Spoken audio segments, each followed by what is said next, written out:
రేపే ఆదివారం, అలానే అమావాస్య. రేపు ఒకే ఒక్క నిమ్మకాయతో ఈ చిన్న పరిహారం చేయండి. కోట్ల అప్పులు కూడా తొలగించుకొని ఆనందంగా జీవించండి.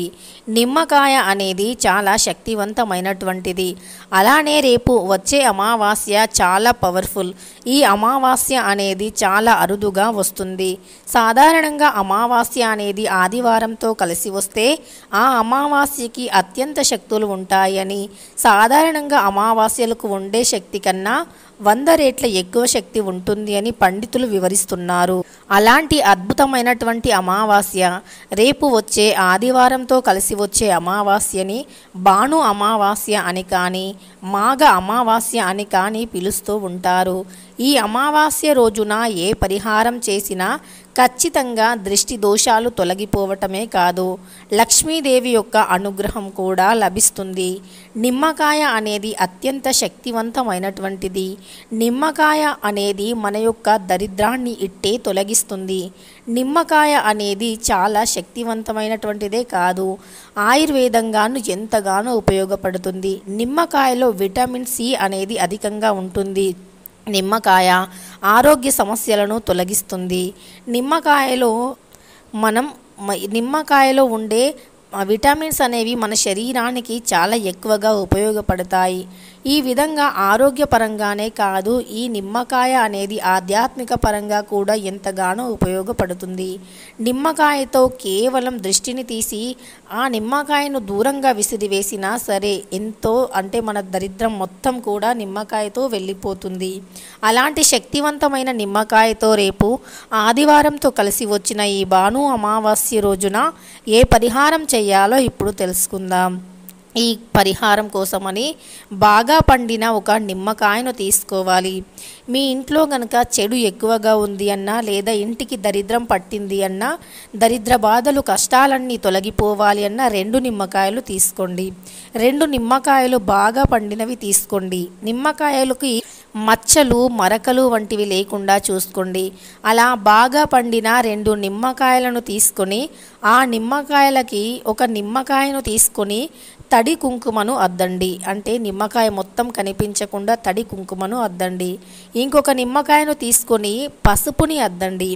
పసుపుని పేస్టులా చేసి ఆ పసుపుని అద్దండి. అలా పసుపు, కుంకుమ అద్దినటువంటి 2 నిమ్మకాయలను తీసుకోండి. ఆ తరువాత ఒక గాజు బౌల్ని తీసుకోండి. ఈ పరిహారం కోసం ఖచ్చితంగా గాజు బౌల్ని మాత్రమే తీసుకోండి. ఎందుకు అంటారా? గాజు బౌల్ అనేదే గాలిలో ఉండే చెడు శక్తిని లాగేసుకోవడానికి బాగా ఉపయోగపడుతుంది.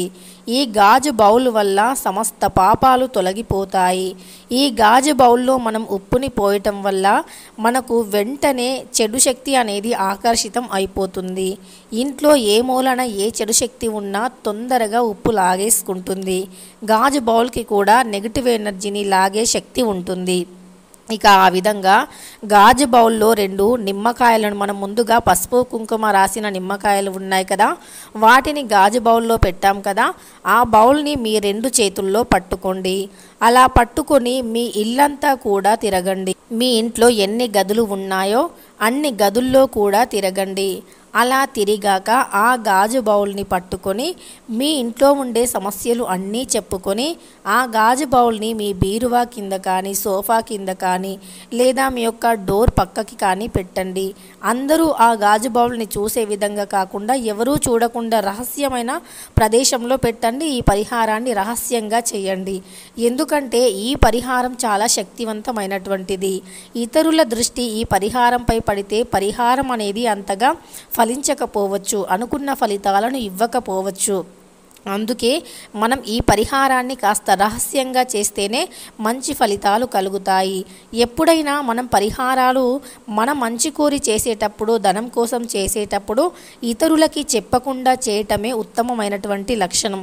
ఎందుకంటే ఇతరులకి చెబితే వారు మన ముందర అవునా అని అంటారు, కానీ వారు చాలా ఎక్కువగా మనపై ఏడుస్తూ ఉంటారు.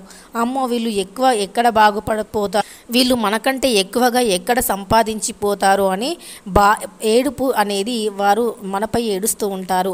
ఆ ఏడుపు అనేది మనకు దృష్టి రూపంలో తగులుతూ ఉంటుంది.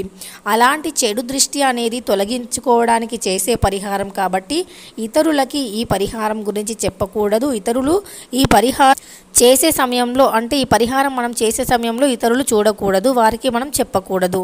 ఇక పరిహారం చేసి ఫలితాన్ని పొందాక చెప్పితే పర్వాలేదు, కానీ ముందుగానే చెప్పితే పరిహారానికి ఫలితం అనేది దక్కదు. కాబట్టి ఈ పరిహారాన్ని ఎవరికి చెప్పకుండా రహస్యంగానే చెయ్యండి. అదేవిధంగా ఈ అమావాస్య రోజు ఈ పరిహారం చేయటం వల్ల మనకు తెలియకుండా, మన కంటికి కనిపించకుండా మనల్ని ఇబ్బందుల పాలు చేసినటువంటి చెడు శక్తులు అనేవి ఖచ్చితంగా తొలగిపోతాయి. ఎందుకంటే ఈ అమావాస్య ఆదివారంతో కలిసి వచ్చింది. చాలా అంటే చాలా శక్తివంతమైనటువంటిది. సహజంగానే ఆదివారానికి చాలా శక్తులు ఉంటాయి. దృష్టి దోషాన్ని తొలగించుకోవటానికి ఆదివారమే అద్భుతమైనటువంటి రోజు అని మనం చెబుతూ ఉంటాము. ఇక మనం ఎక్కడెక్కడో బయటికి తిరిగి వస్తూ ఉంటాము. కొన్నిసార్లు మనకు ఎక్కువ పని ఉన్నప్పుడు ఆదివారం రోజే బయటికి వెళుతూ ఉంటాము, అమావాస్య రోజు బయటికి వెళుతూ ఉంటాము. అలాంటి సమయంలో ఆదివారం అమావాస్య రోజుల్లో దుష్టశక్తుల ప్రభావాలు అధికంగా ఉంటాయి. అందుకే మనకు ఆదివారం అనేది మనకు చెడు తీసుకోవడానికైనా మంచి తీసుకోవడానికైనా ఆదివారం ఒక మంచి రోజు, అమావాస్య కూడా చాలా మంచి రోజు. కాబట్టి మనం జాగ్రత్తగా అమావాస్య రోజు చెడుని తీసుకోకుండా మంచిని మాత్రమే గ్రహించి చెడుని వదిలివేయాలి అంటే ఈ పరిహారాలు తప్పనిసరి పాటించాలి. ఆదివారం రోజుల్లో మనం పెద్దవాళ్ళు ఏం చెబుతారు అంటే అమావాస్య ఆదివారంతో కలిసి వస్తే చాలా పవర్ఫుల్, ఆ రోజు బయటికి వెళ్ళవద్దు అని చెబుతూ ఉంటారు. ఆదివారంతో కలిసి వచ్చిన ఈ అమావాస్య రోజున కాస్త జాగ్రత్తగా ఉండాలి. అలానే తప్పకుండా ఇలాంటి పరిహారాలు చేస్తూ ఉండాలి. అప్పుడే మీకు పట్టిన దృష్టి అనేది తొలగిపోతుంది. అలానే మీ ఇంటికి పట్టిన నరదృష్టిని కూడా తొలగించుకోవాలి అంటే రేపు ఆదివారం అమావాస్య రోజున ఒక కొబ్బరికాయను తీసుకోండి. పీచు తీసిన కొబ్బరికాయను తీసుకొని మీ ఇంటి సింహద్వారానికి ఎడమవైపు 7 సార్లు, కుడివైపు 7 సార్లు తిప్పేసి ఆ కొబ్బరికాయను పగలగొట్టి ఎడమవైపు 1 విసిరివేయండి, కుడివైపు 1 విసిరివేయండి. అలా విసిరివేసిన కొబ్బరి చిప్పలను మీరు తినకూడదు. ఇక అలానే ఇంకొక నిమ్మకాయను తీసుకొని దానితో కూడా ఇంటికి దృష్టిని తీసి ఆ నిమ్మకాయను ఎడమ కాలితో గట్టిగా తొక్కండి.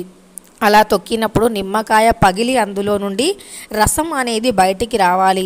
ఇలా చేస్తే రేపు ఖచ్చితంగా మీ ఇంటికి ఎంతటి నరదృష్టి ఉన్నా, నరుల ఏడుపు ఉన్నా తొలగిపోతుంది. అద్భుతమైనటువంటి ఫలితాలను మీరే చవి చూస్తారు. అంతేకాదు రేపు అత్యంత శక్తివంతమైన ఈ అమావాస్య రోజున ఒక గాజు గ్లాసుని తీసుకొని అందులో కొద్దిగా రాళ్ళ ఉప్పుని పోసి కొన్ని నీళ్ళని కూడా పోసి దానిని మీ ఇంట్లో ఏదైనా ఒక మూలన కానీ బాత్రూంలో కానీ పెట్టండి. ఇలా పెట్టేటప్పుడు దానిపై మూతను పెట్టకూడదు. ఆ నీరు అనేది కాస్త రంగు మారుతుంది, నలుపు రంగులోకి, లైట్గా నలుపు రంగులోకి వస్తుంది. అప్పుడు మీ ఇంట్లో చెడు ఉంది అని గ్రహించాలి. మరి చాలామంది అంటూ ఉంటారు, అసలు ఈ ప్రపంచంలో చెడు ఉందా, నెగిటివ్ ఎనర్జీ ఉందా, దుష్టశక్తులు ఉన్నాయా, దయ్యాలు భూతాలు అనేవి ఉన్నాయా, దృష్టి దోషాలు అనేవి ఉన్నాయా? లేవు, ఇవన్నీ మూఢనమ్మకాలు అంటారు. వాస్తవానికి ఇవి మూఢనమ్మకాలు అని సైన్సే నిరూపించలేదు. ఎందుకంటే మూఢనమ్మకాలు అనేవి వేరే ఉంటాయి. ఇవి చెడు అనేది గాలిలో ఉంటుంది అని మనకు సైన్సే నిరూపించింది. మనం దుష్టశక్తి అంటే సైన్స్ ఏమో దానిని నెగిటివ్ ఎనర్జీ అంటుంది. అంటే చెడు ఉంది అని సైన్స్ ఆల్రెడీ ప్రూఫ్ చేసింది. ఈ చెడు అనేది మన కంటికి కనిపించకుండా ఉంటుంది, మనల్ని సమస్యల పాలు చేస్తుంది, మనస్సు పాడు చేస్తుంది. మనకు సాధించాలి అనే ఏదైనా సాధించాలి, ఏదైనా సంపాదించాలి, జీవితంలో ఉన్నత స్థితికి ఎదగాలి అనే ఆలోచనను చంపివేస్తుంది. ఎప్పుడు బద్ధకంగా ఉండడానికి ప్రోత్సహిస్తుంది ఈ చెడు. ఈ చెడుని తొలగించుకోవటానికే ఈ పరిహారాలు ఖచ్చితంగా చేయాలి. లవణం, ఉప్పు అనేది లవణం, ఉప్పులో అధికంగా లవణ స్థానం ఉంటుంది. ఉప్పుని నీటిలో వేసుకుని స్నానం చేయటం వల్ల లవణం అనేది ఆరోగ్యానికి మేలు చేస్తుంది, ఒళ్ళు నొప్పులు వంటి వాటిని తొలగిస్తుంది. అందుకే మనకు పండితులు, ఆధ్యాత్మిక వేత్తలే కాదు, సైన్స్ కూడా ఇదే చెబుతుంది, సముద్ర స్నానం మేలు అని. అలా సముద్ర స్నానాన్ని చేయటం వల్ల మనకు ఎలాంటి దుష్టశక్తుల ప్రభావాలైనా తొలగిపోతాయి. సముద్ర స్నానం వల్ల చెడు శక్తులు తొలగిపోతాయి, ఆరోగ్యం బాగుంటుంది, ఆరోగ్యం కుదుట పడుతుంది, ఒళ్ళు నొప్పులు వంటివి తగ్గిపోతాయి. ఇక అదేవిధంగా మనం ఈ రహస్యంగా పెట్టిన ఉప్పు అలానే పసుపు కుంకుమ రాసినటువంటి నిమ్మకాయలను మరుసటి రోజు ఉదయాన్నే నిద్రలేచి ఎవరూ తొక్కని ఒక ప్రదేశంలో పాడేసి వెనక్కి మరి తిరిగి చూడకుండా ఇంటికి రావాలి. ఇలా చేస్తే ఖచ్చితంగా మీ సంపద పెరుగుతుంది. అలానే మీ దగ్గర వసకొమ్ము ఉంటే గనక రేపు వసకొమ్ముని కాల్చి వెలిగించి మీ ఇంట్లో పెట్టండి. ఆ వసకొమ్ము నుండి వచ్చే సువాసన పొగ అనేది మీ ఇంట్లో ఉండే చెడు గాలిని తొలగిస్తుంది. ఇంట్లో ఏమాత్రం చెడు లేకుండా ఆ వసకొమ్ము అనేది బాగా ఉపయోగపడుతుంది. కాబట్టి ఈ వసకొమ్ముని ఖచ్చితంగా మీ ఇంట్లో పెట్టుకోవాలి. వసకొమ్ము వల్ల చెడు శక్తులు తొలగిపోతాయి. దరిద్ర బాధల నుండి విముక్తిని పొందుతాము. అత్యంత పవిత్రమైనటువంటిది వసకొమ్ము. కాబట్టి ఇది మీ ఇంట్లో ఉంటే చాలా ఖచ్చితంగా రేపు వెలిగించండి. ఒకవేళ మీ ఇంట్లో లేకపోతే గనక మీరు షాప్లో కానీ లేదా ఆన్లైన్స్లో కూడా దొరుకుతాయి. కానీ మనకు టైం లేకపోతే మళ్ళీ అమావాస్య రోజు కూడా చేసుకోవచ్చు. లేదు మీ ఇంట్లో వసకొమ్ము లేదు, మీకంత అంటే అప్పటికప్పుడు తెప్పించే టైం లేదు అనుకుంటే ఇంట్లో సాంబ్రాణి ధూపంని కూడా వేసుకోవచ్చు. ఈ సాంబ్రాణి ధూపాన్ని వేసి కొద్దిగా ఆవు పేడతో చేసిన పిడకలు ఉంటాయి కదా, అవి కూడా వేసిన ఇంట్లో నుండి చెడు గాలి తొలగిపోతుంది, అనారోగ్య సమస్యలు తొలగిపోతాయి. ఇలా మనం ఈ పరిహారాలు రేపు చేస్తే మంచి ఫలితాలు కలుగుతాయి. ఇక రేపు చేసే దాన ధర్మాలకి, నదీ స్నానానికి, అలానే సూర్య భగవానుని పూజించిన పూజకి, లక్ష్మీదేవిని పూజించిన పూజకి చాలా మంచి ఫలితాలు కలుగుతాయి. అలానే రేపు నల్ల నువ్వులను లోహపు వస్తువులో వేసి, అంటే రాగి చెంబు కానీ ఇత్తడి చెంబు కానీ అందులో వేసి ఎవరికైనా దానం ఇవ్వాలి. పేదవారికి ఎవరికైనా దానం ఇవ్వచ్చు, లేదా బ్రాహ్మణులకి దానం ఇవ్వచ్చు. ఇలా రేపు ఆదివారం అమావాస్య రోజు చేస్తే మీకు ఖచ్చితంగా మంచి ఫలితాలు కలుగుతాయి. అలానే రేపు లక్ష్మీదేవిని ఆకర్షించడానికి, లక్ష్మీదేవిని ఇంట్లోకి ఆహ్వానించడానికి ఒక చిన్న దీపాన్ని ఉత్తరం వైపు వెలిగించాలి.